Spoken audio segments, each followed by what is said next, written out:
Bonjour et bienvenue. Aujourd'hui, on va s'attaquer à un sujet qui, je pense, concerne énormément de monde. Comment on fait pour investir sur le long terme quand on n'est pas un expert de la finance? Et pour ça, on va se pencher sur une stratégie qui revient tout le temps, les fonds indiciels, mais qui est souvent un peu mal comprise. Exactement. Et notre source, c'est une session de questions-réponses avec l'investisseur Warren Buffett. Alors, attention, l'objectif, c'est pas de décortiquer ces techniques pour devenir milliardaire, hein. Non, pas du tout. L'idée, c'est vraiment de distiller sa philosophie pour l'investisseur lambda. Pour nous, en fait. C'est ça. Et le point de départ, c'est cette affirmation qu'il martèle depuis des décennies. Pour la plupart des gens, la meilleure façon d'avoir des actions, c'est via un fonds indiciel à frais minimaux.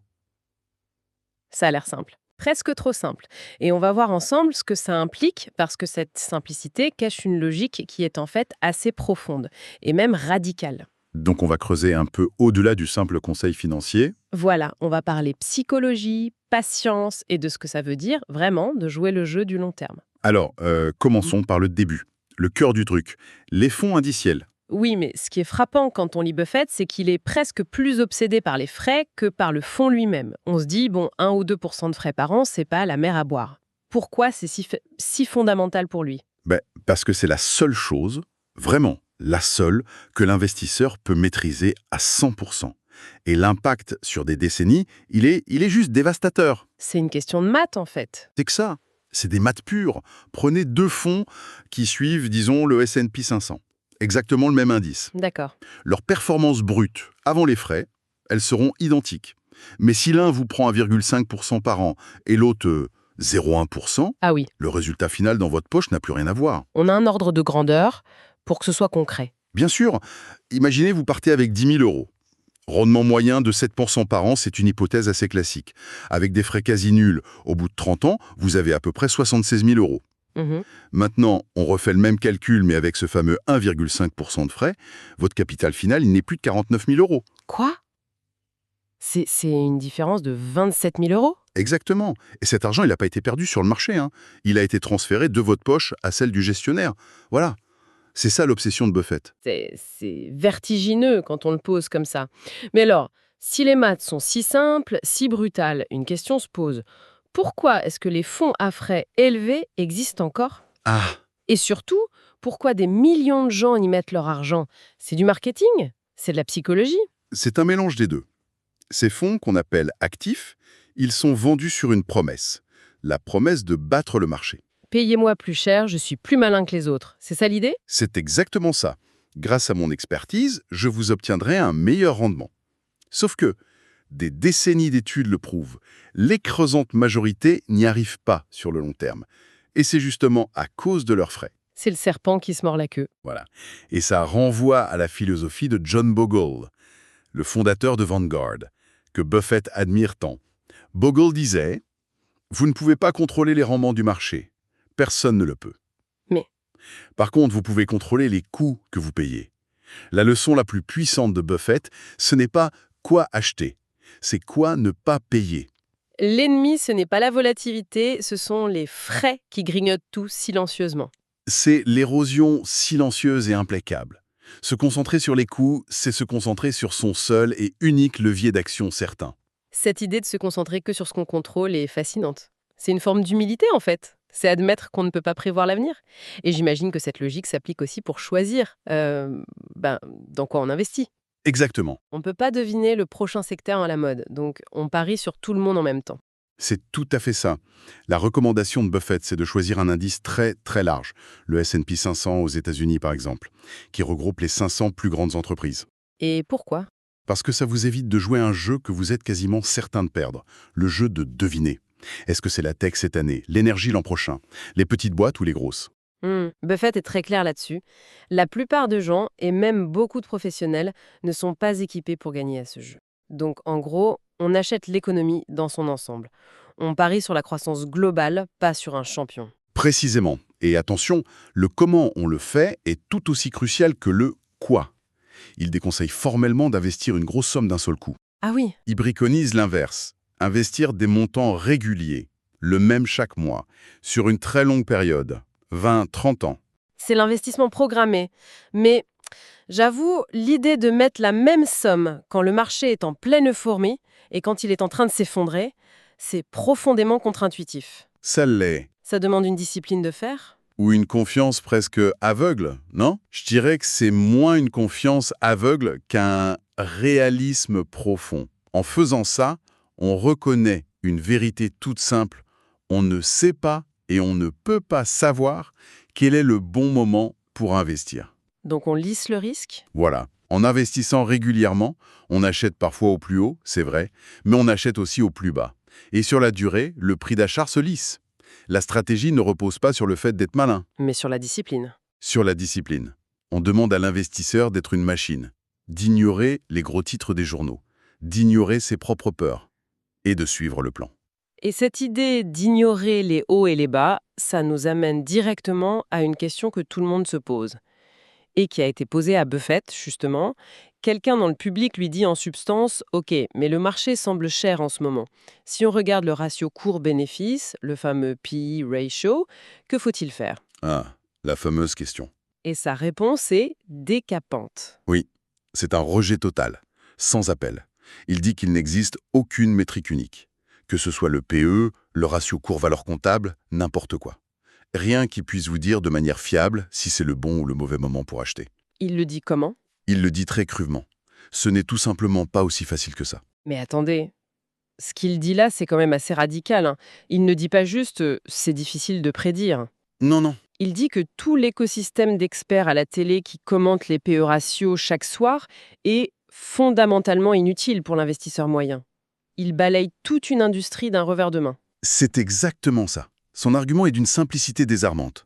Si une formule magique du type « j'achète quand le PE est sous 12 et je vends quand il est au-dessus de 25 » fonctionnait vraiment, Tout le monde serait riche. le jeu serait terminé. L'investissement, c'est beaucoup plus complexe. Et le fonds indiciel, du coup, c'est une protection contre cette illusion. C'est une stratégie qui marche parce qu'elle reconnaît et assume qu'on n'a pas les réponses à ces questions complexes. Donc, en achetant un indice régulièrement, on se protège de notre propre tentation. La tentation de croire qu'on est plus malin que le marché. Absolument.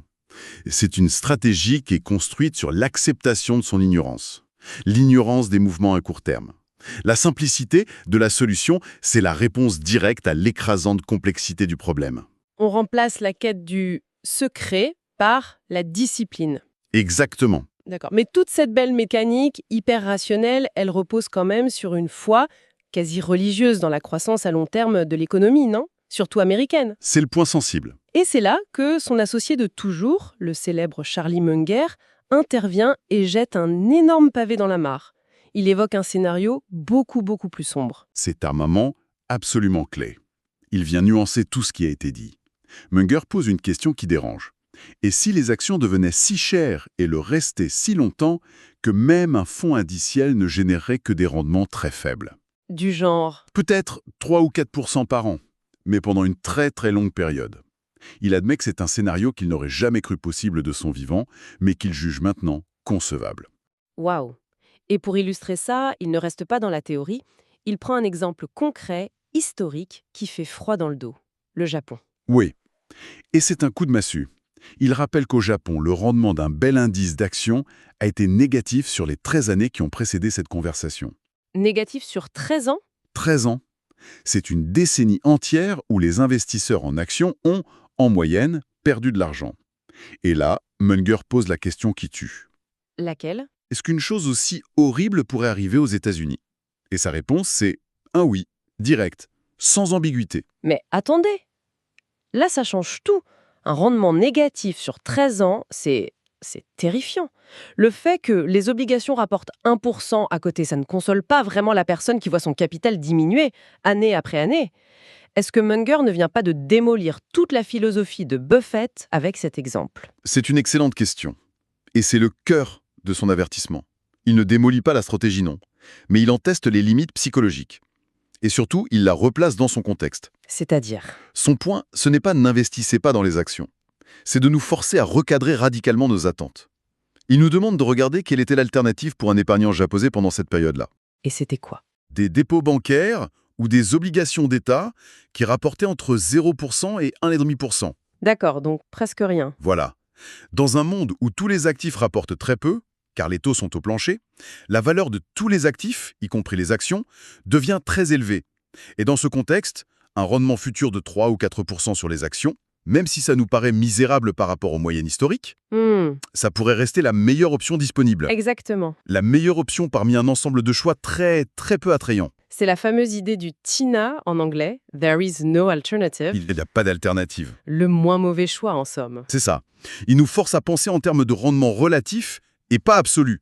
Mais vous avez raison, psychologiquement, ça change tout. Ah oui, C'est une chose de croire en une stratégie quand elle rapporte 10% par an en moyenne. C'en est une autre de s'y tenir pendant 15 ans pour un résultat plat ou même négatif. L'avertissement de Munger, ce n'est pas une critique de la méthode. C'est un test de résistance pour les nerfs de l'investisseur. bon, alors, après cette douche froide, qu'est-ce qu'on retient de tout ça, si on essaye de synthétiser? Le message central de Buffett, ça semble être 1. Adopter une vision à très long terme. On parle en décennies là. Oui, absolument. 2. Choisir un indice très large pour parier sur l'économie dans son ensemble. Et surtout, 3. À très faible coût, parce que c'est la seule chose qu'on contrôle vraiment. Et le corollaire indispensable à tout ça, c'est d'investir régulièrement, mois après mois, année après année, sans jamais essayer de deviner les hauts et les bas. C'est une stratégie qui est fondée sur l'humilité. C'est l'acceptation que pour la plupart d'entre nous, essayer de battre le marché, c'est une cause perdue. C'est une cause perdue. Non seulement parce que c'est difficile, mais surtout à cause des frais et des mauvaises décisions de timing que ça entraîne presque inévitablement. On croit vendre au bon moment, on croit acheter au bon moment, et au final, on fait pire que si on n'avait rien fait du tout. Du coup, la philosophie est d'une simplicité désarmante.